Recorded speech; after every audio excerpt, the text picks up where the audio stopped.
સુરત એસીબીના સફળ ડીકોય ઓપરેશનમાં કામરેજ તાલુકાના હલધરુ ગામ પંચાયતના તલાટી અને એક કોમ્પ્યુટર ઓપરેટરને ₹7,500ની લાંચ લેતા ઝડપી પાડ્યા।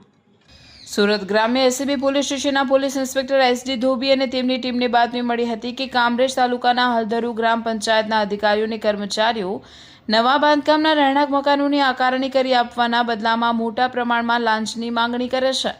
આ ચોક્કસ માહિતીના આધારે એસીબી દ્વારા એક ડીકોય છટકાનું આયોજન કરવામાં આવ્યું હતું। આયોજિત ઓપરેશન મુજબ ડીકોય કામગીરીમાં સહકાર આપનાર વ્યક્તિ મારફતે હલધરુ ગ્રામ પંચાયતના કર્મચારીઓ સાથે સંપર્ક સાધવામાં આવ્યો હતો। આ દરમિયાન આરોપીઓએ નવા બાંધકામની આકારણી કરવાના આવેશ પેટે હેતુલક્ષી વાતચીત કરીને લાંચની રકમની માંગણી કરી હતી।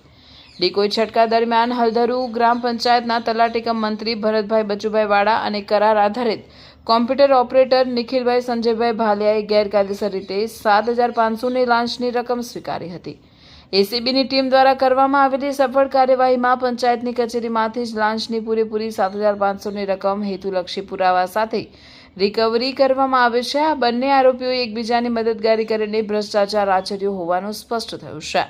આ સમગ્ર સફળ ડીકોય ઓપરેશન સુરત એસીબી એકમના મદદનીશ નિયામક આર ચૌધરીના સુપરવિઝન હેઠળ પાર પાડવામાં આવ્યો હતો, જ્યારે સમગ્ર કાર્યવાહીમાં લાંચ રૂશ્વત વિરોધી બ્યુરો વડોદરાના નાયબ નિયામક બળદેવ દેસાઈનું માર્ગદર્શન પ્રાપ્ત થયું હતું।